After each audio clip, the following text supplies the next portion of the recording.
Um abraço do tamanho do Cadeira Cativa.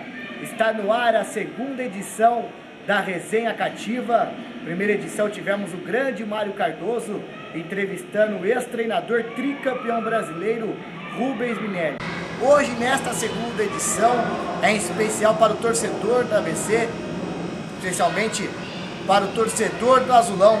Estou aqui com essa grande figura, ex-jogador e ídolo do São Caetano, Claudecir. Muito obrigado, é uma honra, prazer enorme entrevistá-lo. O prazer é meu. Primeiramente, eu queria agradecer pelo convite e poder estar participando dessa resenha com vocês. Obrigado, Claudecir. Começando a nossa entrevista, queria que você comentasse um pouco agora a sua nova função no futebol como professor e técnico em categoria de base e escolinha aqui em São Bernardo. Da onde surgiu a ideia? Quem te fez o convite? Queria que você comentasse um pouco para o nosso teleinternauta. O jogador de futebol, quando ele para de jogar, pendura a chuteira, ele praticamente dá sequência na sua profissão dentro do futebol. Hoje eu sou professor do projeto social do São Bernardo Futebol Clube, com parceria com a prefeitura, e onde o objetivo é formar o cidadão. Hoje eu dou aula aqui na escolinha no Clube do Olaria. Vai fazer 2 anos que eu faço parte desse projeto e surgiu a ideia logo um ano quando eu tinha decidido a parar, que eu queria seguir a carreira como treinador de futebol. E surgiu essa oportunidade, fiquei sabendo desse projeto, que por sinal é um projeto muito bom. Aí fui conversar com o Edinho Montemor, que hoje é o coordenador do projeto Tigrinho, e ele abriu as portas e me deu a oportunidade para que eu pudesse passar um pouquinho da minha experiência, daquilo que eu vivi dentro do futebol, poder passar não só a parte técnica dentro de campo, mas principalmente você passar valores, você procurar ali mostrar bons caminhos para as crianças, porque hoje, infelizmente, o mundo oferece só coisas ruins, Então o esporte é uma ferramenta onde você pode aí estar passando coisas boas, principalmente com a experiência vivida que eu tive ao longo dos meus 18 anos como jogador de futebol. Então, para mim, é uma satisfação muito grande em poder estar fazendo aquilo que eu gosto, que é trabalhar com criança, trabalhar dentro do futebol e, acima de tudo, aí, poder passar coisas boas para as crianças. Você tocou um ponto importante, Claudecir, referente a formar cidadãos neste projeto antigo. Queria que você comentasse um pouco sobre essa atual juventude de hoje, no aspecto de educação, de respeito e também até na formação do atleta. Você vê jovens promessas, mas em questão como cidadão, a garotada hoje é uma garotada que precisa de um Claudecir com a experiência para passar uma experiência de vida, para eles procurarem outros rumos, lógico, positivo para a vida deles e também na prática atlética, Que ponto é importante hoje para essa garotada? Na verdade, Rafael, hoje, como eu te falei, o esporte é uma ferramenta para que você tenha a oportunidade de passar coisas boas, Eu sou de uma época que, quando eu estudava, quando o professor chegava na sala de aula ou alguma pessoa, a própria diretora ou o próprio professor de outra classe chegasse na aula, nós levantávamos e cumprimentava ou bom dia ou boa tarde, de acordo com o período que você estudava. Hoje, infelizmente, a professora está ali dando aula, o aluno está jogando giz, não está respeitando, o professor está ali ensinando, o aluno ali não está nem aí com a aula. E infelizmente aí você vê muitas notícias de alunos agredindo professores. Eu sou também da época e até hoje eu tenho comigo de chamar meu pai, minha mãe, as pessoas mais velhas de senhor, senhora. E hoje é difícil, Você convive aí, você vê as crianças aí cumprimentando, a mãe chama, o que foi, o que é, espera um pouquinho, entendeu? Então é difícil, Infelizmente nós vivemos numa sociedade onde a educação que tem que ser em primeiro lugar, infelizmente, está ficando como último plano, né? E a sociedade hoje, infelizmente, né, as drogas, as bebidas, né, as coisas ruins que o mundo oferece, isso tem influenciado muito, né, as crianças, a juventude, né? Então isso a gente fica um pouquinho triste, né? Porque isso, eles são influenciados As más companhias. as más companhias e principalmente, às vezes, a própria mídia, né, acaba influenciando, né, Rafael? Então, é complicado, né? E hoje a mídia é né, um meio assim, forte para que você possa passar valores, educação. Infelizmente, está sendo ao contrário, porque essas coisas não vêm acontecendo da maneira que tem que ser, né? E hoje, graças a Deus, vai fazer 2 anos que eu estou no projeto e a gente procura mostrar, né, realmente para as crianças, para as pessoas que estão à nossa volta, as coisas boas também que podem ser feitas aí no dia a dia, porque infelizmente, como eu falei, as coisas más elas estão predominando a sociedade. Então, tá, e hoje a gente vai no dia a dia aí, né, com a experiência a gente vai podendo passar, às vezes coletivamente você procura passar para as crianças, às vezes individualmente, né, você acaba conversando particularmente com a pessoa e a gente vê que isso tem dado certo aqui no projeto. Então, isso é importante, esse projeto do Tigrinho e essa iniciativa de fazer esse projeto, que realmente é um projeto que está dando resultado. Isso é importante. Isso é bom também, né, Rafael? Para que não seja somente São Bernardo do Campo, mas que todos, né, todos os locais, toda cidade possa estar fazendo, né, esse tipo de trabalho, porque é muito importante, né, Rafael? Porque infelizmente as pessoas hoje elas querem fazer coisas visando o bolso, né?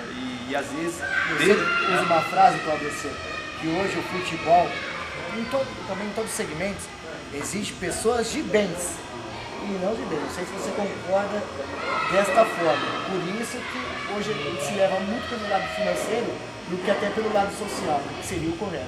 Com certeza. Falou um ponto muito importante, né? Às vezes a pessoa, para fazer uma coisa dessa, tem que ser do bem, né? Que tenha uma intenção boa de realmente pensar no próximo, né? Acho que hoje o que falta na sociedade, muitas vezes, é o ser humano pensar um pouquinho no próximo, né? Acho que hoje aquela palavra eu é uma palavra muito forte, né? Até egoísta, né? Até de um jeito egoísta, né? Então acho que hoje se a sociedade, se as pessoas pudessem pensar um pouquinho mais no próximo, acho que isso nós teríamos uma sociedade melhor, nós teríamos assim muitas coisas boas, principalmente nessas crianças, porque as crianças hoje elas serão os futuros, né, do nosso país. Então é aqui no começo que você tem que poder passar coisas boas para que amanhã elas possam, né, tem que plantar coisa boa para que amanhã possa estar colhendo os frutos bons com essas crianças. Quem sabe amanhã aqui não pode sair um juiz que determina uma lei, pode sair um presidente da república, né? Quem sabe, né? Entendeu? Então acho que isso você tem que estar sempre passando coisas boas, passando valores para essas crianças, para que amanhã a gente possa ver aí um país melhor. E às vezes a gente vê muitas coisas ruins acontecerem porque lá atrás não foram plantadas coisas boas. Então a gente que teve uma situação boa no passado, isso é importante a gente estar usando para poder colher o bem aqui com as crianças. Acho que isso é muito importante, Rafael, e eu até reforço para que outras cidades, aí, outras prefeituras possam estar fazendo, né, ou igual, né, ou semelhante ao projeto Tigrinho, porque é um projeto que realmente está dando resultado. Agora falando um pouco de futebol profissional, até um pouco da sua carreira, conte um pouco daquele São Caetano, vice-campeão brasileiro em 2000, São Caetano de Claudecir, Adãozinho, César, Ademar, Silvio Luiz. Qual foi a fórmula daquele sucesso para você, daquele São Caetano? Olha, quando a gente ouve falar de São Caetano, acho que eu fico muito feliz, né, de poder ser lembrado. Para você ver, Rafael, se passaram 13 anos, né? E hoje todo mundo lembra, né, daquele São Caetano, né, como você citou aí, Ademar, César, Adãozinho, Silvio Luiz, Dininho. Né, Então, desculpa até, o São Caetano foi vice-campeão da Libertadores em 2001, mas o pessoal lembra o de 2000, vice-campeão brasileiro do Vasco, para ver a qualidade e a importância daquele time, né, Torres? Com certeza, né? Um time que realmente marcou história no futebol, né? E até hoje é lembrado por aquilo que fez. Era um time que praticamente, né, conquistou o coração do torcedor brasileiro. Foi o segundo time do torcedor, porque, Rafael, era um time que era unido, eram jogadores desconhecidos que tinham um objetivo. Primeiro, de honrar a camisa que ela vestia. E o outro, tinha um objetivo de subir na carreira. Que infelizmente hoje não acontece, né, Rafael? A gente fica triste de poder estar falando isso. Isso é notório. Então naquela época era um time que era unido, para você ter uma ideia, Rafael, o que não acontece hoje. Que muitas vezes, o time é uma família, é isso.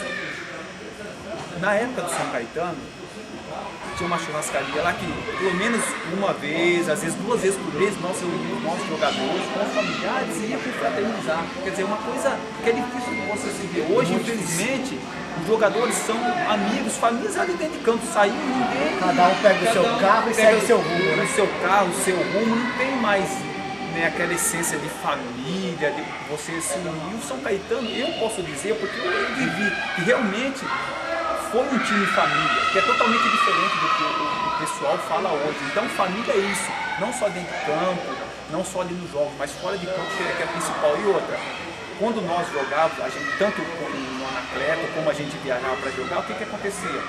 As esposas se reuniam cada jogo numa casa, rapaz, e fazia ali a confraternização dela, o chá, se reunia ali, né, para torcer, para se, né, se conhecerem melhor. Quer dizer, isso que é família, não eram só os jogadores ali, eram as esposas, estavam ali orando, torcendo para que o time pudesse ter essa união, pudesse ter o êxito que realmente aconteceu. Então, Rafael, acho que a fórmula hoje, acho que não só de uma equipe, de um time de futebol, mas de uma empresa onde envolve pessoas, acho que é a união, acho que é o comprometimento quando você está vestindo a camisa, entendeu? Então, toda empresa, para você ter êxito, você tem que ter bons funcionários que tenham comprometimento com aquilo que está fazendo, e isso acontecia com o São Caetano. Tinha uma diretoria competente, uma diretoria que dava respaldo para você ter um resultado. Apesar que é o mesmo presidente de hoje. É o mesmo presidente de hoje. Você tinha um respaldo, você tinha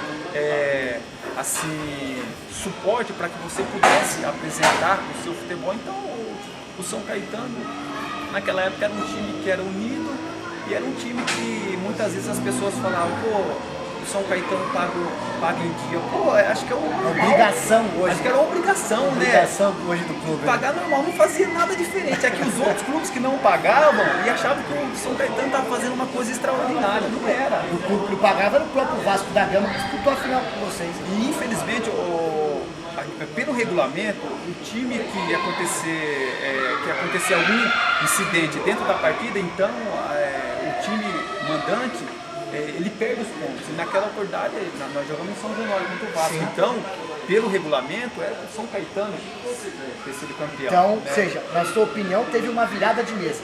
Com certeza, Rafael. E eu me lembro, pô, naquele jogo lá onde caiu o Alambrado, o que aconteceu lá é aquilo que eu falei, é pensar no próximo. Sabe por que eu falo isso? Porque tinha os dirigentes do Vasco lá pedindo para tirar os torcedores ensanguentados. Tem uma imagem até no próprio YouTube, o teleinternauta que quiser pesquisar depois, a imagem até da emissora Rede Globo.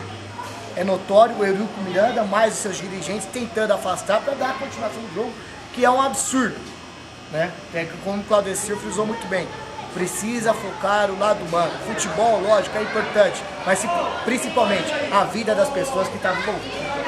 Com certeza, Rafael.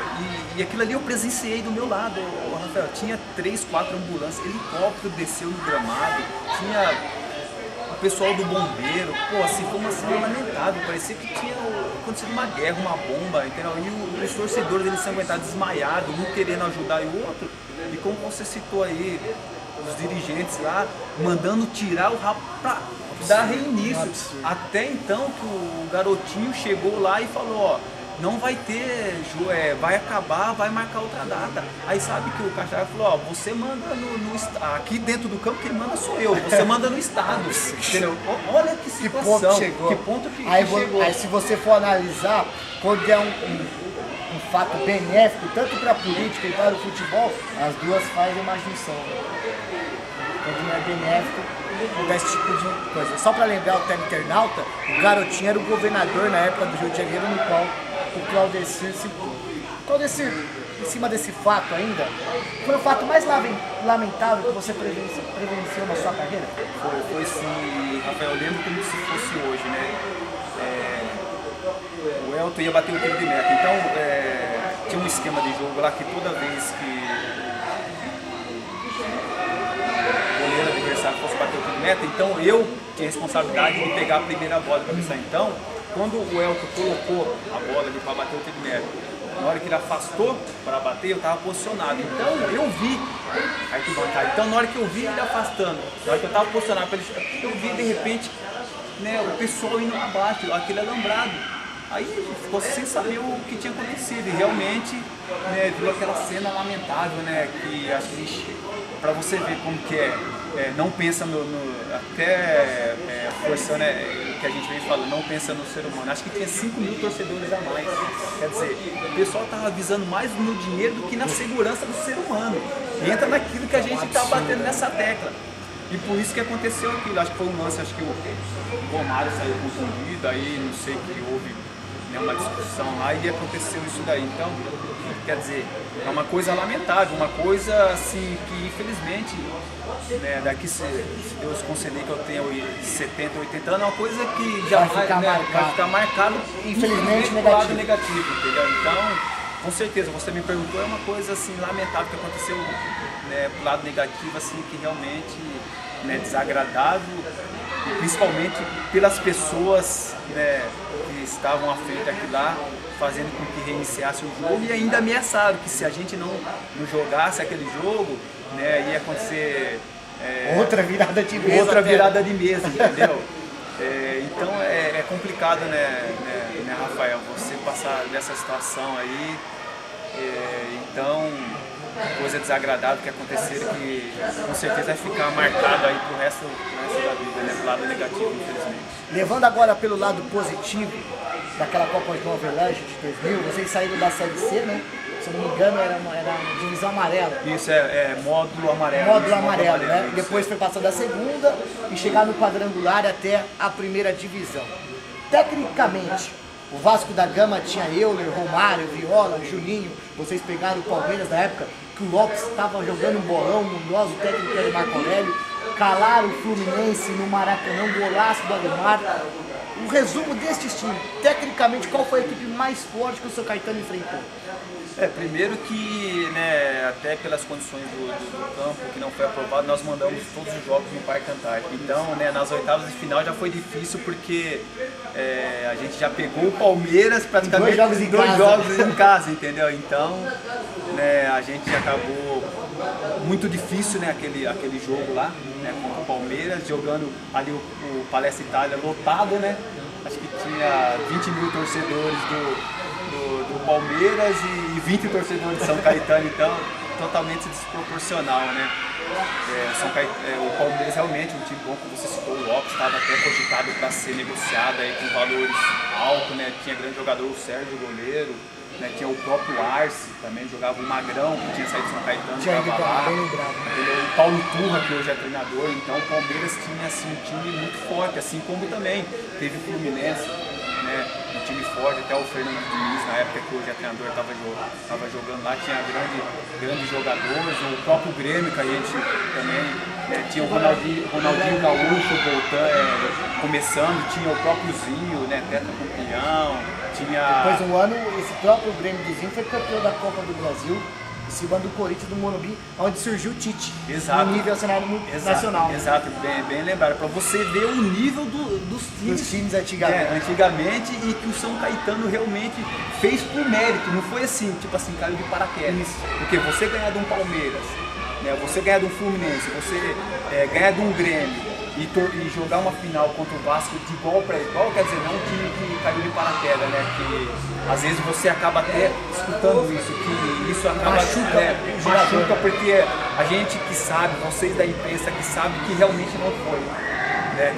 Então, assim, se eu falar para você, ó, esse time realmente, né, era o melhor, eu vou até acabar assim, né, sendo injusto com as outras equipes, porque eu citei, né, foram grandes equipes, né? Mas assim, no papel, né, entre os jogadores ficaria entre o Grêmio e o próprio Vasco, porque, né, o Grêmio tinha Anderson Porra, também Anderson Lima, o lateral direito foi até campeão paulista com o São Caetano. Com o São Caetano, entendeu? Então tinha o Darley, goleiro, entendeu? Tinha o Varley, que depois foi pro São Paulo. Jogou no Palmeiras também. Jogou no Palmeiras, tive a oportunidade de jogar isso comigo também, entendeu? O próprio Vasco, né? Júnior Baiano, Euler, Romário, Juninho Paulista, Juninho Pernambucano, Odair, Jorginho. Jorginho Paulista também na lateral esquerda. Jorginho Paulista na lateral esquerda. O Elton no gol, pra você ver a qualidade, né? Qualidade. E hoje é difícil, né, Claudio? Você pegar um time que nem padrão Corinthians, Vasco, São Paulo, Santos, Fluminense, ter essa mesma qualidade no elenco só de jogadores, né? Infelizmente, né, Rafael, às vezes eu comento aí com os torcedores, até eles falam, pô, o nível técnico caiu bastante, os jogadores a gente conhece. Realmente, Rafael, vamos supor, você pega os times daquela época. Se você vê na rua ali, você sabe os jogadores do nome. Hoje, infelizmente, você pega alguns times grandes que se você vê na rua, você não conhece o jogador. É um ou outro que você sabe quem que é. Aquele que raramente é o destaque da equipe, entendeu? Então, assim, a gente fala isso com tristeza, né? A gente fala isso com tristeza, pra você ver, né, como que caiu o nível. Na minha opinião, Claudio, não sei se tu irá concordar, eu acho que hoje, atualmente, o Brasil vive sua pior fase tecnicamente relacionada ao futebol. Eu acho que não temos jogadores da mesma qualidade da década de 90, no qual eu acompanhei.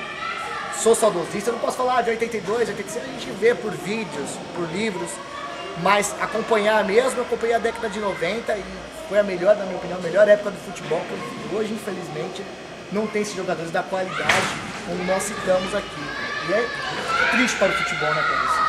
Com certeza, né, Rafael? Antes ia ter o jogo da seleção brasileira, todo mundo parava, expectativa, parava, isso, aquilo. Hoje, infelizmente, né, eu particularmente, né, não queria nem falar, mas eu vou falar, às vezes tem jogo da seleção e eu nem assisto, entendeu? Porque muita gente não sabe nem que jogo que é, qual horário, qual dia. Às vezes é de última hora, às vezes você tá aqui hoje, a seleção vai jogar tarde e você nem sabe, né, entendeu? Então, antigamente, pô, oi, Cafu, Roberto Carlos, Romário, Ronaldo, entendeu? Pô, né, é totalmente diferente, lógico.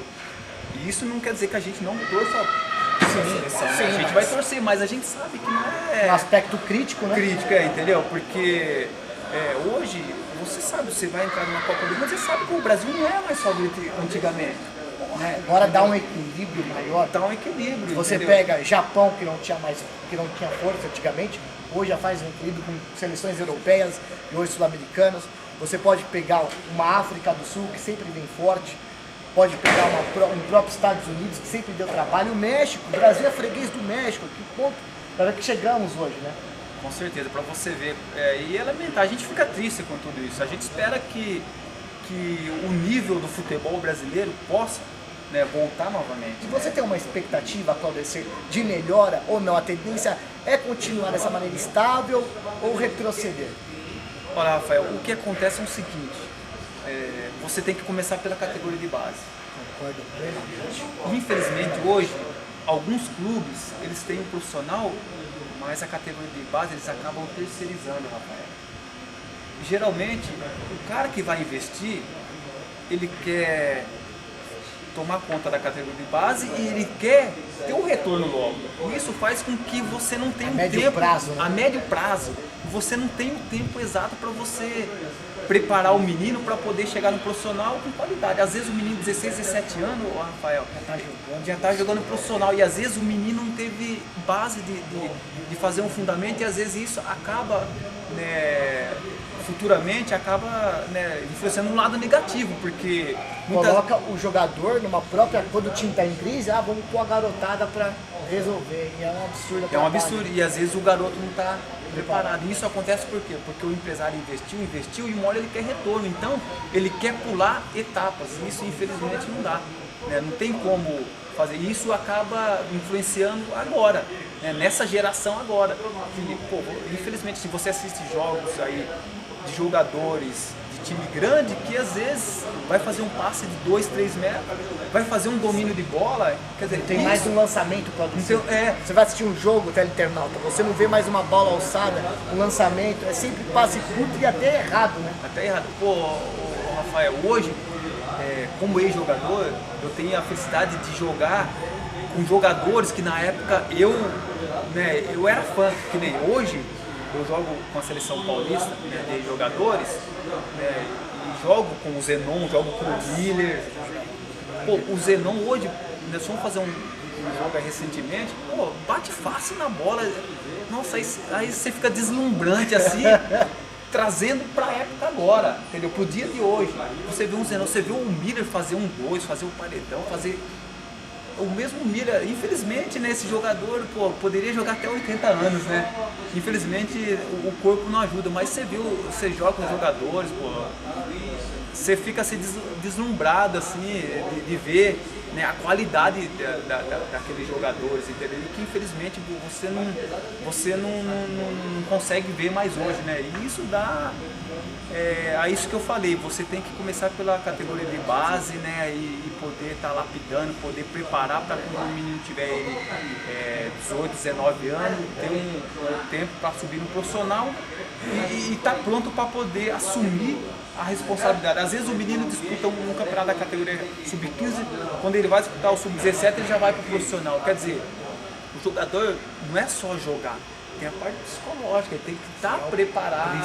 É o principal. Hoje eu falo por experiência própria, você pode estar bem tecnicamente, você pode estar bem fisicamente, mas se você não estiver aqui mentalmente, você não consegue executar. Isso é no esporte, né, no futebol, no esporte em geral, isso é na vida em geral.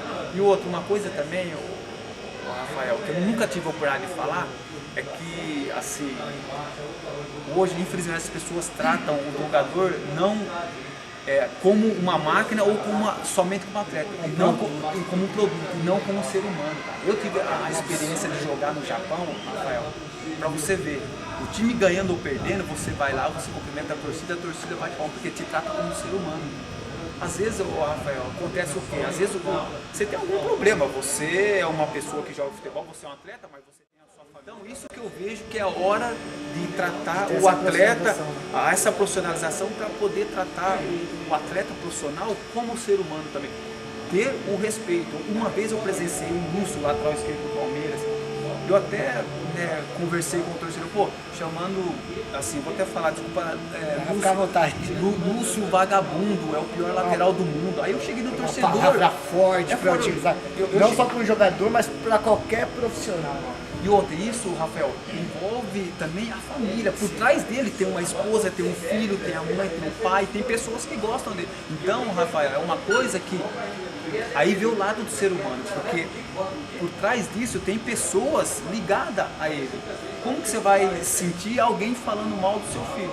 Isso que eu falo que tem que ter a profissionalização profissional e saber valorizar como o ser humano.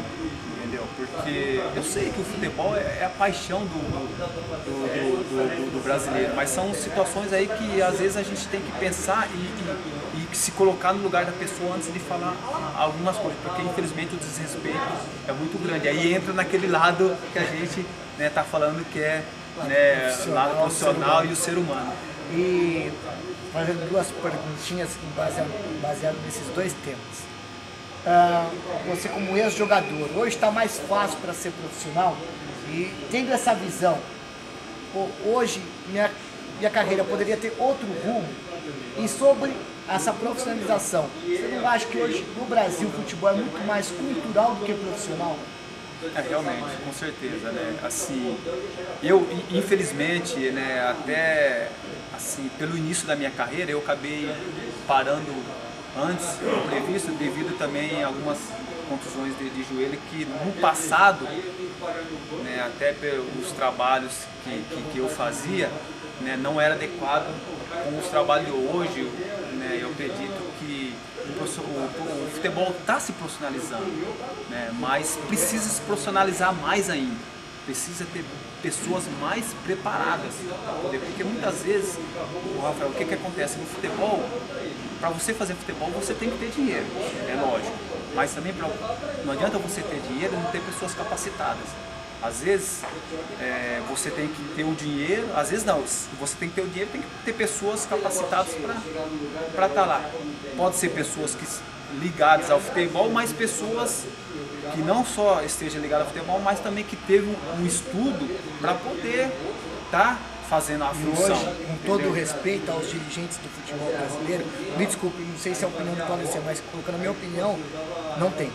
Hoje o dirigente, são poucos dirigentes hoje do futebol brasileiro que têm preparo para assumir um time de futebol. Por exemplo, você pega desde a categoria de base, onde o jogador é mais um produto do que um atleta, é uma pizza que é dividida por clube, empresário e dirigente, né? E também a forma de levar um time perante a mídia e aos torcedores. Infelizmente tá desse jeito, até concordo com você. Rafael, eu trabalhei em algumas equipes, não quero nem citar nome, que tem dirigentes assim que ele não está nem aí com o clube, às vezes ele está ali para se promover. Às vezes o cara está ali para se promover porque ele tem o paralelo, ele tem o trabalho dele, já está estabilizado. Então o cara aquilo aqui entra o eu, então ele não está preocupado com o clube, não está preocupado com o jogador, entendeu? Porque se o jogador não está dando certo, ele vai ali, faz o acerto, quando faz, manda embora e contrata outro. E vai criando uma bola de neve de dívida para o clube, porque para mandar embora existe multa contratual, rescisória, enfim, uma série de fatores que não é nem benéfica para o jogador e para o clube. Realmente, e tem clube aí, você vê em times grandes, manda o treinador embora, aí tem uma multa aí de milhões, aí o que acontece? O treinador não está mais fazendo parte ali da equipe, mas está recebendo e você contrata outro, quer dizer, você está pagando dois treinadores, sendo que só um está sendo usado. Então é difícil, são poucos clubes que são organizados, poucos clubes que realmente pensam, né, no clube.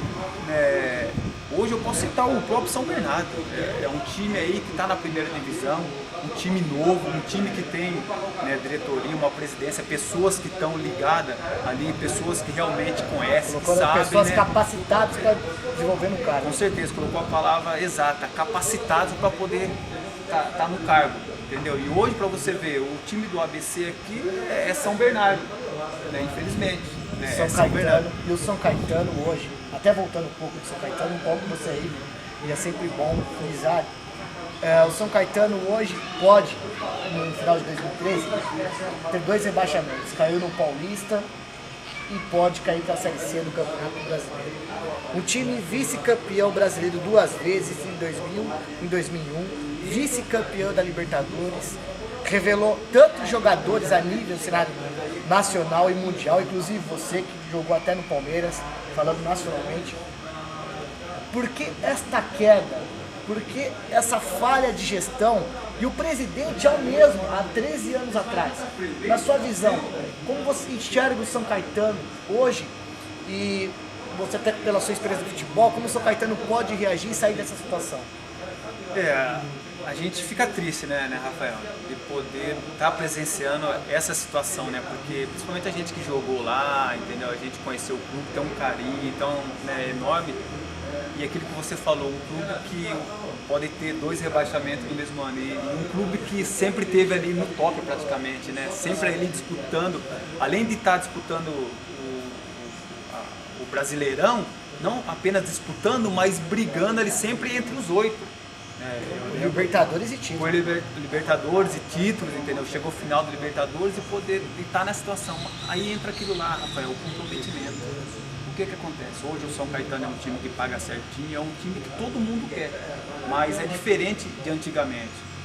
Hoje, às vezes, o jogador que vai para o São Caetano é um jogador que já passou por times grandes, por times lá fora. Então, quer dizer, é um jogador que não precisa do clube para poder se promover. Por quê? Primeiro que ele já tem praticamente aí uma carreira consolidada.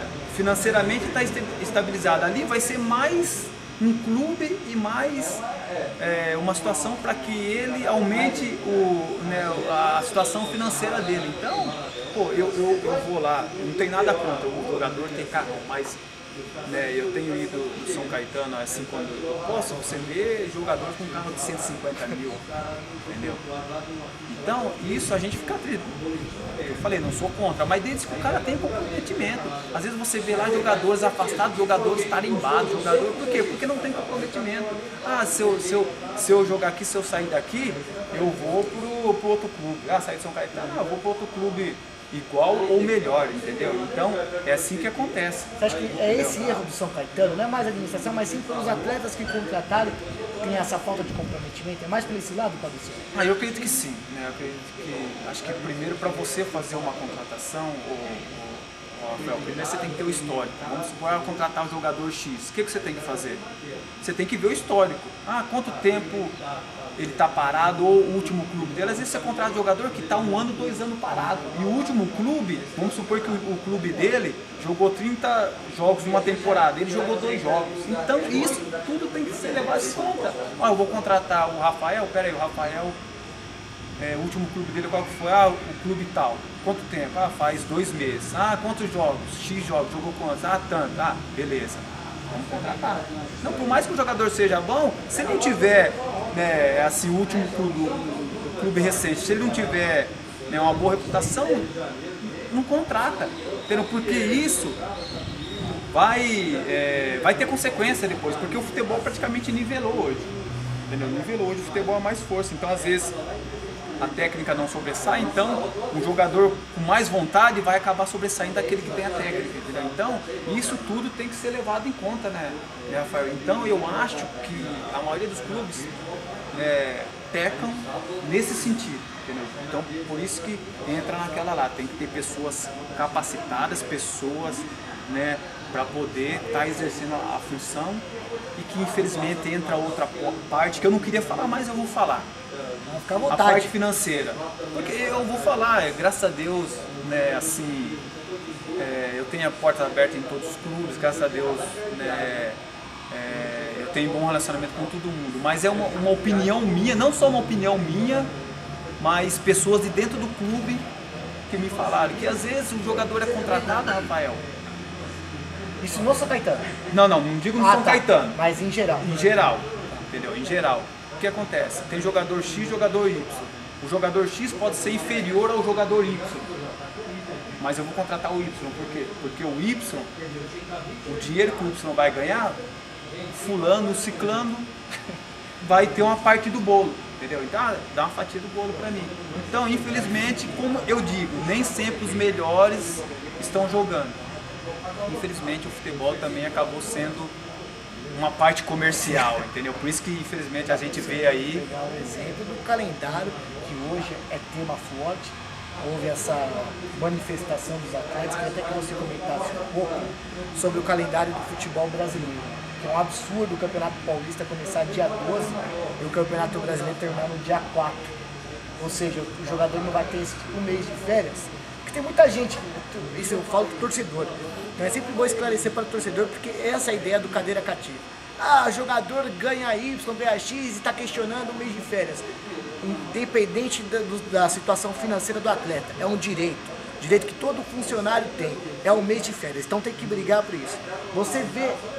Como você vê dessa forma, se vai dar resultado essa manifestação dos atletas, e porque hoje o calendário brasileiro é tão apertado, e, na sua opinião, não deveria ser repensado lá atrás, em 2003, quando teve essa mudança de competição, deixou de ser quadrangular para ser pontos corridos.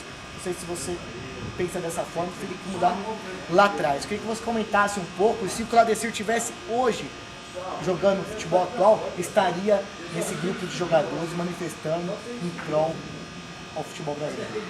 Não, com certeza, hoje estaria, porque, como você falou, é um direito, 30 dias, por mais que ganhe salários exorbitantes, que acontece? Tem que ter pessoas para poder liderar isso daí. Como está acontecendo agora? Uma coisa que está acontecendo agora que poderia ter acontecido anos atrás, entendeu? Era uma coisa que poderia ter acontecido anos atrás para que não chegasse a esse ponto, entendeu? E infelizmente... Um ano de Copa do Mundo. Um ano de Copa do Mundo, infelizmente. E isso não é por causa de Copa do Mundo não, entendeu? Poderia estar... ou poderia ter começado bem antes e acabar antes, né? Embora tenha a Copa do Mundo, mas a questão é comercial, infelizmente, né? Os jogadores não têm força. Às vezes o dirigente depende da televisão para poder entrar dinheiro, então infelizmente a televisão acaba... Adiantar a cota, né? Adiantar a cota, e infelizmente a televisão fala, não, vocês vão ter que vir antes, porque aí a gente adianta a cota, então envolve, a gente sabe que os clubes precisam de dinheiro, às vezes se sujeitam a isso mesmo, né? Mas isso acaba afetando o jogador, por isso que acontecem muitas lesões, por mais que haja prevenções, tudo, mas não tem jeito, vai chegar uma hora que não aguenta, né, Rafael? Então é complicado. Hoje o campeonato, Claudecir, está nivelado por baixo por causa dessa quantidade de jogos e essas contusões que os atletas têm, e tem muito time que não tem elenco suficiente para disputar um campeonato. Com certeza, né? Acho que o futebol hoje, o time, ele não pode ser só 11, tem que ter, né, peças que venham, né, recompor, né, peças que venham suprir a ausência daquele jogador e manter. Infelizmente hoje o time ele acaba tendo os 11 ali e não tem peça de recomposição, e isso acaba sendo o diferencial. Então hoje, para você montar, não é um time, é um grupo, então tem que ter pelo menos 22 jogadores ao nível para poder, né, manter o mesmo nível, o mesmo padrão no campeonato, e às vezes não acontece, porque às vezes se você tem um jogador que faz a diferença, se ele tem uma contusão assim, que vai ficar 3, 4, 5 meses parada e não tem outro, o time acaba, né, não rendendo porque não tem outra peça de recomposição. Então é difícil. O próprio calendário faz com que essas coisas aconteçam. Às vezes o jogador não tem o tempo suficiente, os 30 dias, às vezes isso acaba minando, né, psicologicamente o jogador. Pensar ali, às vezes ele está no treino e pô, hoje eu podia estar com minha família, isso acaba prejudicando, afetando no rendimento. Então tudo isso tem que ser levado em conta, porque o responsável de tudo isso é o jogador, então ele vai jogar, então você tem que cuidar do seu produto, do seu material, daquilo que você tem, para que o clube possa ser beneficiado. Então você tem que cuidar mais, né, dos atletas, deixar os atletas mais assim, felizes, mais preparados para poder mostrar dentro de campo aí o trabalho, porque se não for os atletas, nada disso aí acontece. Então, eles têm que estar bem descansadinhos, com a cabeça boa, como o treinador fala. O jogador tem que estar de cabeça boa. Então, essa cabeça boa tem que ter pelo menos uns 30 dias para o jogador relaxar, ir para a praia, viajar, curtir os filhos, curtir a família, curtir os pais, os parentes. Então, e aproveitar até o dinheiro que ganha, porque o jogador não aproveita quando está atuando, né? Isso, às vezes até ouvi a entrevista de alguns jogadores aí que falam, eu vou curtir o meu dinheiro quando tiver aqui 40, 50 anos, então por isso que às vezes eu saio na balada, pô, agora que eu tô no auge, tenho dinheiro, aí eu vou, quando eu parar de jogar, não vai entrar todo esse dinheiro, eu não vou ter, como que eu vou... Vai ter que economizar, né? Vou ter que economizar, então agora que eu tenho que aproveitar, então, dá esses 30 dias, pelo menos ele vai ter os 30 dias para aproveitar, para não ter que sair durante o campeonato, né, para poder estar prejudicando a si próprio e o clube, aquele famoso gato. Então, são várias coisas aí que afetam, né? Então, acho que esses 30 dias aí é válido, então acho que é válido, esses grupos que estão fazendo essa manifestação, e espero que dê resultado, né? Que nem eu falei, às vezes os jogadores de futebol, eles não se reúnem porque eles não têm força, por mais que eles falam, mas quem decide é o diretor. Você tem um contrato, você está sendo pago, então se falar para você se apresentar amanhã, você tem que se apresentar, então se você não se apresentar é multa. Então quando se envolve dinheiro, né, e aquilo que eu falei, os clubes precisam de dinheiro, por isso que às vezes tem que sujeitar a TV. Ô Rafael, eu cheguei a jogar, a gente entrava no campo 15 para as 10 ali, aqueceu todo mundo no campo. Aí o professor vai começar, não, tem que esperar acabar a novela lá, os caras dão um toque aqui pra acabar a novela. Tinha isso? Tinha isso, pô, eu presenciei que isso. beleza? Aí o que eles faziam? Aí o pessoal falava assim, ó, aí eles em vez deles mandar os repórteres sair do campo, eles chamavam os repórteres pra dar entrevista, pra dar aquela ideia. Não, pô, não começou porque os repórteres estão no campo. Mas eu falo, não é porque me falaram, é porque você viveu. Eu vivi e eu perguntei, professor, vamos... Não, peraí, a novela ali, tem que esperar a novela ali e tal, aí mete aquele miguezinho, não, fica à vontade aí e tal, entendeu? São coisas que as pessoas não conhecem, não sabem, né? Então, isso depende, entendeu? Da TV são coisas, pô, você no frio lá aqueceu, ainda mais tempo de frio, não, vamos logo aí e tal, tá todo mundo, não, vai... Né, entendeu? Então são coisas que acontecem ali, né, rapaz? Infelizmente, depende da televisão. Chegou a ganhar uma partida nesse intervalo, o treinador chegar e falar, vem cá, o time vai jogar assim, pensando... Passa uma preleição de uma forma, aí ele chega no gramado e olha, pô, porque tem essa do treinador esconder a escalação. Aí ele olha, pô, fulano vai entrar e não tava na relação. Aí nesse intervalo ele chama alguém pra fazer isso e ganhar um jogo através desse intervalo, pode até ser benéfico, né? Ó, eu vou falar, Rafael, que eu vou falar, às vezes, assim, numa preleição, às vezes tem treinador que fala muito. Não vou citar nome, mas tem treinador que fala muito. Às vezes Ó, eu vou falar por experiência própria, e não é só eu, a gente comenta entre nós jogadores. O que o treinador fala ali, se você absorver 30%, já é muito, cara, é muito. Às vezes é muita resenha ali, é muita resenha que não tem nada a ver. Tem aquela prancheta do Joel Santana. Ó, tem que ser igual o Jair Pisserni. Jair Pisserni, a preleição dele era 10, 15 minutos, ele então já sabia o que ia fazer e tal. Então era coisa que, ó, nós vamos jogar pra frente, assim... Preleição, na minha opinião, a preleição já é no treinamento. A preleição é só para você relembrar aquilo que treinou, para você posicionar a barreira, para determinar quem vai bater falta, quem vai bater escanteio, quem vai ficar assim. Eu acho que é 10, 15 minutos no máximo, acho que não é encher linguiça. A preleição é no dia a dia, entendeu? Não é na preleição que você vai ganhar o jogo. O jogo é você fazer os treinamentos, o trabalho, e ali é só uma lembrança. Mas eu posso citar... Aquela preleição motivacional, vamos lá, vamos entrar como se tivesse um último prato de comida. Ó, às vezes acontece, às vezes não dá. Ó, eu já joguei jogo que a gente tá todo mundo elétrico, ligado e tal, cheguei e a gente perdeu. E tem jogo que tá todo mundo amoroso ali e tal, disperso, e de repente a gente ganhou. Então, às vezes dá certo, às vezes não dá. Às vezes a motivação, às vezes dá certo, às vezes não dá, entendeu? É que nem às vezes você pega um time que é favorito, às vezes você ganha, às vezes você pega um time que não é favorito, você perde. Então, assim, não é uma coisa assim 100%, entendeu? Mas uma coisa eu quero salientar, né? Você falou até do prato de comida. Eu quero até citar um exemplo aqui de motivação. Aquele jogo 4-2 no torneio Rio São Paulo 2002, que o Palmeiras ganhou do São Paulo, do Alex, e eu tive a oportunidade de fazer o segundo gol. E por sinal, né, foi a última vez que o Palmeiras ganhou do São Paulo no Morumbi. Então às vezes eu falo pro pessoal, tá vendo? A última vez que o Palmeiras ganhou no Morumbi, eu tava lá. E você que marcou. E eu marquei gol. Deixou seu registro. Deixei meu registro. Entendeu? Aí eu falo pra ele, pra mim é um lado positivo, um lado bom, mas pro torcedor não é, porque o torcedor quer ganhar, quer quebrar esse tabu. Mas até voltando do prato de comida, motivacional. Nesse jogo, Rafael, o Luxemburgo, ele formou a roda, sempre tem aquela rodinha de oração e tal.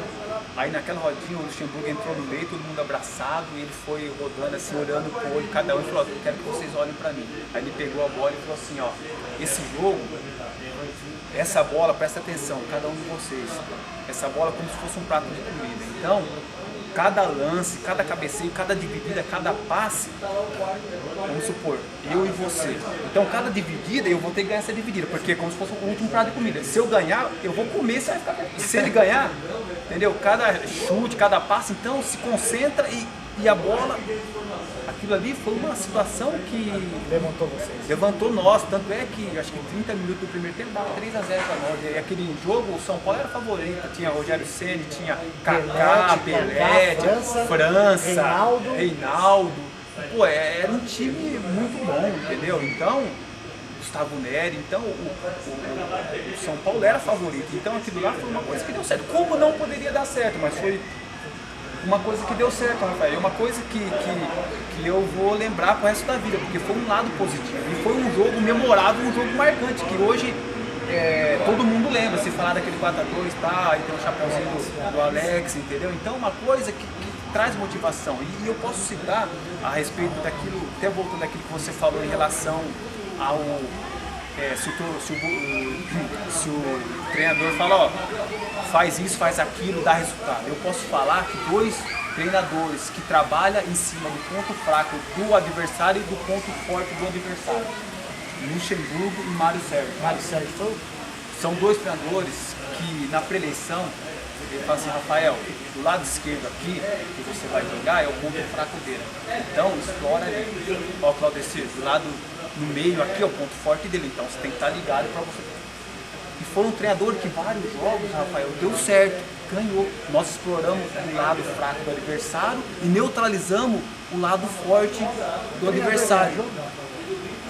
Muitas vezes ganha.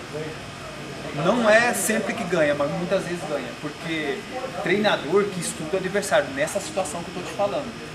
Porque às vezes o treinador fica de madrugada ali vendo como que ele vai fazer o time, estudando o adversário, vendo o vídeo, entendeu? Então eu posso dizer para você que eu ganhei muitos jogos através do treinador, porque aquilo que foi falado, como tem muitos treinadores que é resenha para encher linguiça, mas tem treinadores que, entendeu? Porque tem pré-eleição que você acaba até... Um jogo importante, clássico, às vezes para eleição você acaba até cochilando, cara, pra você ver a resenha como aí que tem é. aquela rodinha depois, quando chega gravado, ó, esquece que o professor disse, vamos fazer isso, né? Ó, e até hoje eu converso com alguns jogadores que eles falam também, ó, esquece, entendeu? Quer dizer, não é uma coisa lá de trás, é que porque, pô, às vezes é encher linguiça, o jogador ele não gosta muita conversinha. Eu trabalhei com um treinador que, pô, todo treino era resenha. Teve tempo, Rafael, que teve uma vez, não, umas 3 vezes, esse mesmo treinador. Teve um período que não teve treino, ele começou ali 9 horas, acabou 11 horas a resenha. Ele falou, não, pessoal, alonga, vamos embora. Pô, entendeu? Quer dizer, tem coisa que às vezes enche linguiça, acaba até estressando o jogador, ele quer lhe treinar. Lógico, tem que ter conversa, tem situações que tem que ter conversa e tal. Entendeu? Então, são situações, Rafael, que às vezes dá resultado, às vezes não dá resultado, mas Mário Sérgio, Luxemburgo são, pô, em termos de treinamento também, são treinadores que, lógico, tem outros treinadores que são bons treinadores, estou citando porque são treinadores que realmente marcou, entendeu? E você teve o privilégio de trabalhar com eles. De trabalhar, eu trabalhei com o Nelson Batista, grande treinador, Luiz Carlos Martins, que eu posso dizer que foi meu pai dentro do futebol, foi uma pessoa que me ajudou, que me trouxe. Luiz Carlos Martins é o Ferreirão? Não, tem o Ferreira, tem o Martins que ele trabalhou aqui no São Bernardo também, o Martins, que inclusive, né, o pessoal até se confunde, mas são 2 que podem dizer que são reis do acesso, né? Isso, o pessoal comenta bastante. O Luiz Carlos Ferreira que está na Matonense agora, que é o rei do hoje. acesso, juntamente com o Luiz Carlos Martins também, entendeu? Então, são grandes treinadores também que me ensinaram bastante, assim, não só como dentro de campo, mas principalmente fora de campo. Luiz Carlos Martins, eu posso dizer que foi meu paizão, juntamente com o Baroninho, que foi meu primeiro treinador, que inclusive o Baroninho jogou no Palmeiras, ponto esquerdo do Palmeiras, Flamengo, campeão mundial. Então, são treinadores que a gente aprende tecnicamente dentro de campo e aprende também fora de campo. Entendeu? Então, passam toda a experiência, a bagagem, entendeu, do futebol. Então, isso é importante. E é gostoso você poder estar relembrando, poder, né, tirar coisas boas do passado, e como também tem as coisas na vida, as coisas boas você absorve, as coisas ruins você deixa de lado, entendeu? Então é gostoso. E o Luxemburgo, treinamento de campo excepcional. Foi o melhor, todo mundo comenta do Luxemburgo, todo atleta que trabalhou com o Luxemburgo fala: o Luxemburgo é fora de série. Luxemburgo é o top. Com certeza, assina embaixo, top dos top. Tanto na pré-eleição daí que eu falo pra você, diferenciado, como o trabalho de campo. Ele faz trabalho de campo como muitos não. Se você perguntar para repórteres de campo que acompanham o dia, eles vão falar a mesma coisa para você, que Luxemburgo é um cara que treina.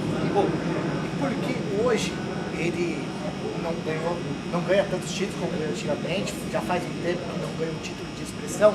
E tem esse comentário na imprensa que ele está um técnico, entre aspas, defasado. Até porque ele quer pensar muito pelo lado manager do que o treinador.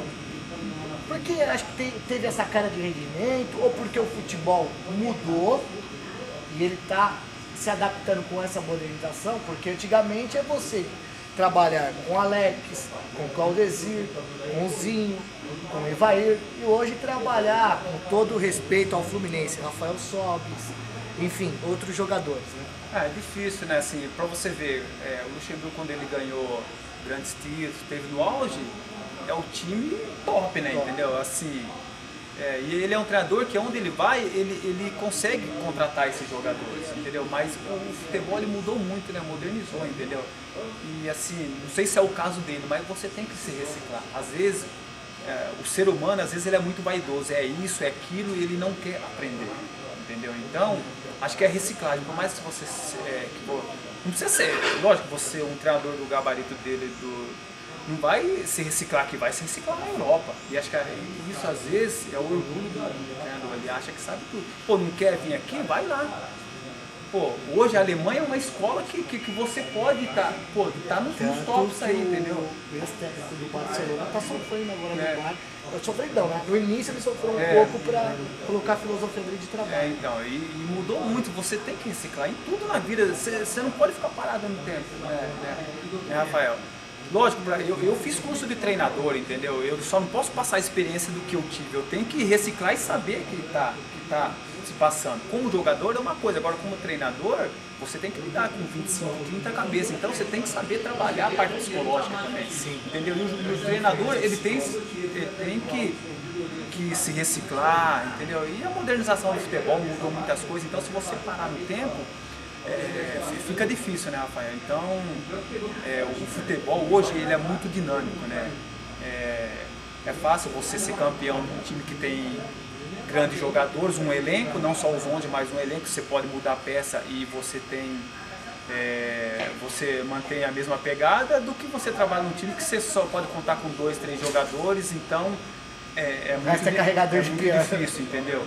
E por isso que eu tiro o chapéu pro próprio Jair Pisserni, porque o Jair Pisserni pegou um time desconhecido e colocou no meio dos top. Isso sim eu posso dizer que é um treinador que, entendeu? E o treinador, primeira coisa, Rafael, ele tem que trazer o grupo para ele. Não adianta você querer lá, eu sou isso. É a pior coisa que o jogador, que pode acontecer com o jogador, o treinador malo, o treinador que acha que sabe tudo, entendeu? Então ele tem que trazer o jogador para ele, tem aquela união, ter a linguagem do boleiro. Acho que muita conversinha, essas palavras bonitinhas dentro do futebol, não encaixa. Como se diz, o jogador é taxado de burro, então por que você vai querer falar palavrinhas que às vezes você nem sabe? Tem que ser popular. Cresceu com todo respeito, futebol amador, na várzea é a mesma coisa. É a linguagem do futebol, é a linguagem do boleiro, Rafael. É a linguagem, não adianta você querer vir falar uma palavrinha bonita que você não sabe o que é, aí você vai procurar no dicionário, você não tem tempo, então às vezes você tem que fazer isso, aí você vai, mas o que ele falou? Aí você vai perguntar pro outro jogador, não sabe, então você tem uma linguagem, ó, pega aqui, pega ali, vamos chegar junto, entendeu? É isso, acho que a linguagem do futebol é essa e não adianta querer mudar, entendeu? Não adianta querer mudar, então, e o que acontece muito hoje no futebol, o que não acontece, o que eu vou dizer, é o comprometimento dos jogadores. Se não tiver comprometimento, Rafael, em tudo que você for fazer, você não tem sucesso, você não consegue nada. Então, acho que a palavra-chave é comprometimento, trabalho, disciplina. Então, acho que as 3 coisas, comprometimento, disciplina e trabalho. Entendeu? Acho que isso que você tem que ter para você conseguir o sucesso em todo o setor da vida. Então, acho que isso é importante, não somente o talento vai fazer a diferença. Entende? Como se diz, o talento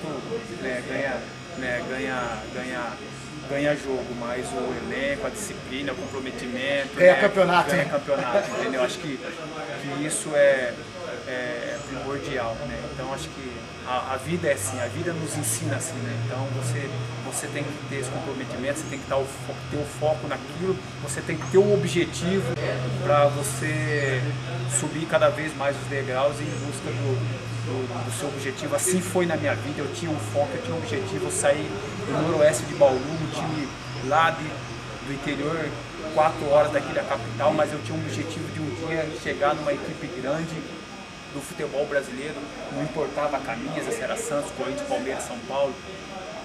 Batalhei, joguei 6 anos e meio no Wrestling Bauru, passei dificuldade, morei debaixo da arquibancada, às vezes não tinha o que comer, às vezes ficava com saudade dos pais, mesmo morando 1 hora dali de Bauru, mas eu tinha aquele foco, eu tinha aquele comprometimento de querer vencer, porque eu sabia que tinha uma família por trás, tinha amigos, tinha pessoas que estavam torcendo por mim.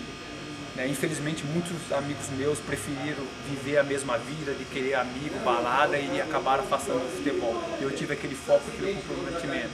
E hoje eu posso dizer, Rafael, que eu fui um jogador realizado.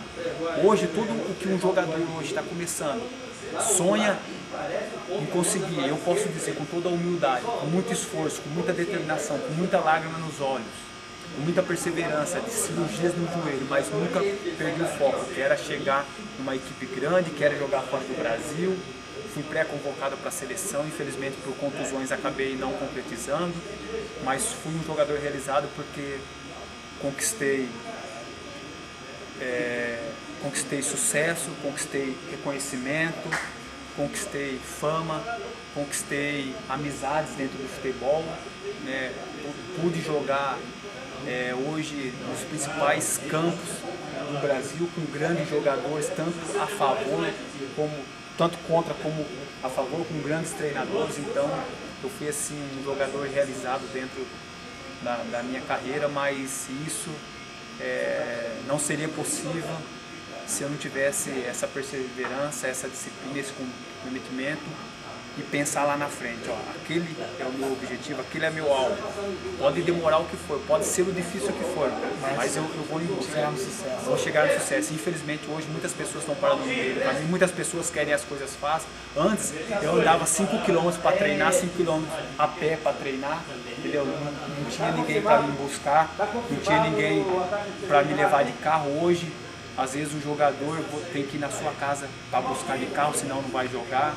Às vezes só quer chuteira Nike, só quer chuteira boa. Antes eu tinha uma chuteira pro ano todo, hoje abriu um pouquinho a chuteira, já quer outra. Entendeu? Então acho que você tem que perseverar. Antes era mais difícil, hoje as pessoas... Os valores mudaram, né? Os valores mudaram, né? E aquilo que eu falei, a própria mídia influencia isso. Hoje é comercial de chuteira top, e nem todos têm condições, né? Isso acaba, né, às vezes levando a própria criança, a própria pessoa pro lado do crime. Não consigo, jamais eu vou conseguir, então eu vou fazer um roubo aqui, eu vou fazer um assalto, eu vou às vezes matar ali para adquirir aquilo ali que o outro tem, porque eu não vou conseguir, entendeu? Então isso acaba acontecendo, mas é isso, Rafael, você tem que buscar, e acho que é o comprometimento que falta hoje aí dos jogadores, das pessoas que estão dirigindo, pessoas mais capacitadas, mais competentes, para que o nosso futebol ele possa voltar a ser aquele futebol que todo mundo, além de ter respeito, hoje o pessoal só tem respeito, mas não tem medo da seleção. Antes tinham respeito e medo. Via amarelinha, via azulzinha ali, o pessoal tremia. Hoje, infelizmente, não tem. Se bobear, nem respeita, essa é a verdade. Às vezes nem respeita. Hoje já não coloca a seleção brasileira como favorito. Hoje tem 5, 6 seleções para depois falar da seleção. Nossa é a quinta, sexta ou sétima, infelizmente, né, Rafael? Mas fazer o quê? Isso faz parte. A gente torce para que isso possa mudar. Vai ter que mudar, e até pela cultura do nosso país e como o futebol engloba todas as paixões do torcedor brasileiro, precisa mudar. Tomara que seja num período, vamos falar um período curto, né? Tomara que seja, mas pra gente não sofrer muito também, né? Rafael, não só não sofrer aqui nos campeonatos aqui que a gente assiste aqui, né, o nacional, né, o campeonato estadual, mas principalmente aí na Copa do Mundo, e agora nós vamos ser sério. Espera que isso seja benéfico aí, né, com todos esses gastos, com tudo isso daí, né, muitas vezes contra a vontade do povo brasileiro, porque tem outras prioridades, né, que a gente não precisa nem citar, que todo mundo sabe o que é, mas que isso possa ser benéfico, né? Vamos e convenhamos. Quando anunciou, todo mundo concordou, viu? A maioria fez festa. Rafael, eu vou ser sincero. A maioria dos que são contra, mas com certeza, se conseguir o ingresso, vai lá assistir, Vai, vai apoiar, lógico entendeu? que vai. Então, quer dizer, já que se o pessoal é contra, então faz o seguinte, ninguém vai pro estádio, só deixa Sim. o pessoal, os estrangeiros virem assistir, então ninguém vai assistir. E se entendeu? ganhar o ingresso, vão torcer. Vão, ou às vezes até tira da onde não tem pra tentar ali conseguir o ingresso ali, né, pela internet, pra conseguir ser sorteado ali, então... Infelizmente está no sangue, É uma cultura nossa, né, Claudio? é uma cultura nossa, né? Uma coisa legal aí e que a gente espera aí que possa ser bom para todo mundo e possa trazer alegria novamente. Né? Papo bom é assim, passou até do horário que nós estipulamos a entrevista, porque o nosso entrevistado tem credibilidade, tem conhecimento e essa resenha foi até, dava para ser 2, 3 horas, mas como o nosso tempo é curto, eu acho que foi bastante aproveitoso. Tenho que agradecer pela oportunidade, Claudecir, utilizar, gerar todo um sucesso no mundo nessa nova carreira para ser treinador. Quem sabe seja um treinador do próprio São Caetano. Acho que você tem capacidade e potencial para isso. Tá aqui, viu, Nai? Daqui meu comentário e minha sugestão. Claudecir, técnico do São Caetano em 2014. É só você analisar a entrevista e ver o conhecimento deste profissional. E para finalizar nossa entrevista, Claudecir, eu queria que você, citar alguns nomes e você definisse em uma só palavra, tudo bem? Ok. Vamos lá. São Caetano. Excepcional. Excepcional. CBF.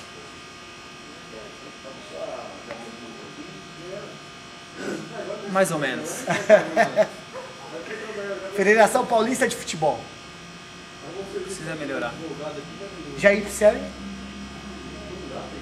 Um dos grandes profissionais no qual eu trabalhei como pessoa, acho que assim, um treinador que aprendi muito com ele. Família. Família, pra mim é tudo, né? Família, acho que falar de família, né? Até emociona, né? Acho que eu dou muito valor à minha família. Claudecir. Um cara simples, né? Um cara assim, que procura sempre ajudar o próximo, um cara batalhador, um cara que buscou, né, o seu objetivo, o seu sonho, realizou e o mais importante para mim é uma coisa, Rafael, assim, até desculpa de prolongar um pouquinho, Não, mas é uma fique à coisa vontade. que quando eu comecei lá no Oeste de Bauru, com 17 anos, uma coisa que eu tinha é que se Deus me colocasse num lugar de destaque, como Ele me colocou, que isso fosse usado para ajudar as pessoas. E hoje eu agradeço a Deus porque, com toda humildade, é difícil às vezes as pessoas olhar para o próximo e aqui no próprio projeto me dói. Quando uma criança, eu pergunto para ela o que você tomou hoje de café, ela fala: professor, não tomei nada, não comi nada porque não tive dinheiro para comprar pão.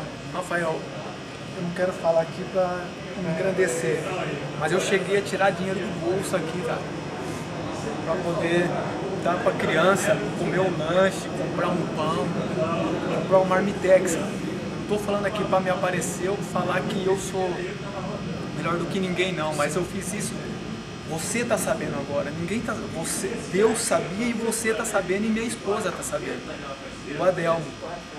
Então eu quero falar isso porque hoje é mais um sonho que eu estou realizando de poder estar usando da minha imagem para poder estar ajudando o próximo. Então eu fico muito feliz e se eu pudesse fazer mais por essas crianças, eu faria mais. E eu quero deixar um apelo aqui. Pô, as pessoas que têm condições, olhem mais para os projetos, olhem mais para as pessoas que precisam. Porque às vezes, Rafael, só um abraço, só um sorriso que você dá para a criança, às vezes isso é uma coisa que vai fazer a alegria das crianças. Entendeu? Isso às vezes eu percebo aqui, às vezes eu vou ali, brinco com o menino, às vezes ele está triste, ele sorri, ele fica... Porque às vezes isso ele não tem na própria família.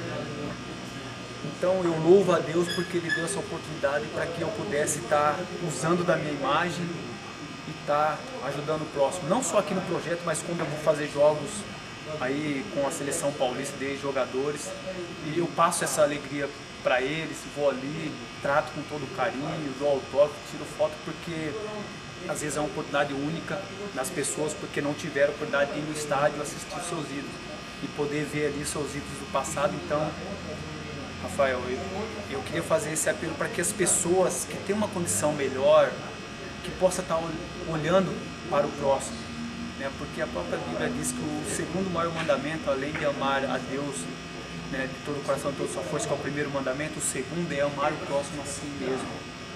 Não é por mim, é por Deus, é pela Bíblia. Então que você possa refletir, você que está assistindo possa refletir. E às vezes não é com dinheiro que você vai, às vezes é aquilo que eu falei, às vezes um abraço, às vezes um gesto, é um gesto muito mais importante que você chegar com o próprio dinheiro, ou seja, ou para a garotada, ou para a família que precisa, mas um incentivo. Porque as pessoas, o ser humano é muito levantado pela moral do que até pelo lado financeiro. E é isso aí que eu queria estar falando. Desculpa mais uma vez de ter prolongado. É tão bom o comentário e mostra a sua... Então, até desculpa aí, né, pelas lágrimas aqui, né? Mas acho que a gente tem que ser sincero, acho que a gente tem que mostrar aquele sentimento, né, Rafael? Acho que isso é importante. Desculpa também da sinceridade de algumas coisas que eu falei aí, mas... Por que você quer desculpar? Né, acho que... Uma entrevista até, você vai pedir desculpa para você? A gente tem que falar, né, Rafael? Mas também acho que não expus ninguém, também acho que foi, né, tranquilo, mas às vezes algumas coisas dos bastidores que as pessoas não sabem, que também demais, não comprometi ninguém também, né? Então acho que isso é importante. Rafael, eu quero agradecer aqui pelo bate-papo, né? A gente tinha marcado antes, acabou não dando certo, mas para mim sempre é um prazer, Rafael, tanto você que está nessa jornada, nessa caminhada, com satisfação que eu atendo você, tanto como eu poderia estar atendendo uma outra emissora de televisão, de rádio ou de jornal, é da mesma maneira que eu recebo você aqui. E se você precisar de outra oportunidade, de poder dar outra entrevista, eu estou aqui com toda a satisfação, com todo o prazer. E você, o Claudecir, quando jogava, você, o Claudecir hoje, com você, com fulano, com ciclano, com qualquer um. Então, eu que agradeço também por você ter lembrado. Cadeira Cativa que agradece. Tá, então eu quero mandar um beijão no coração todo o pessoal aí da Cadeira Cativa aí, tá? Que Deus abençoe cada um de vocês, tá? Muito obrigado mesmo por esse papo aqui é com vocês. E quem quiser me adicionar no Facebook é Claudecir Aguiar, tá? Que eu vou... Parentesco do Frank Aguiar? Não, o pessoal às vezes até pergunta, né? Não é Claudecir Aguiar, né? Aí já é uma sugestão para quem se esquecer, só lembrar no, né? Claudecir, uau! Claudecir, mas qual que é o sobrenome? É só lembrar no Frank, né? Então é Claudecir Aguiar, que eu vou lá aceitar com todo o prazer, né? E a gente troca mensagem lá. Então, mais uma vez eu quero agradecer a Rafael, ao Câmara, a Delma aí, que Deus abençoe a todos vocês aí que participaram aí dessa resenha. Um abração a todos aí, que nós tenhamos aí um futuro melhor, que nós possamos investir nas crianças, porque as crianças serão o nosso futuro do amanhã. Claudecir, em nome do Cadeira Cativa, do Mário Cardoso, do Arthur Daves, bem de minha pessoa, Rafael Jacobucci, eu que tenho que agradecer por essa brilhante entrevista, me senti honrado até pela oportunidade, por estar iniciando. Agradeço do fundo do coração pela essa oportunidade que você me dá, porque você é um ex-atleta do futebol e principalmente poucos atletas são ídolos como você é hoje, do São Caetano. E vou definir Claudecir em uma palavra. Até mais. Credibilidade, dignidade e gol, Claudecir. Claudecir é gol. Obrigado pelas palavras aí. Um abração a todos. Um abraço a todos do Cadeira Cativa. Espero que todos tenham uma ótima semana, um ótimo mês. Espero que goste dessa entrevista maravilhosa com o Claudecir. Sou Rafael Jacobucci e vou ficando por aqui. Um forte abraço e quero você ligado no cadeiracativa.wordpress.com.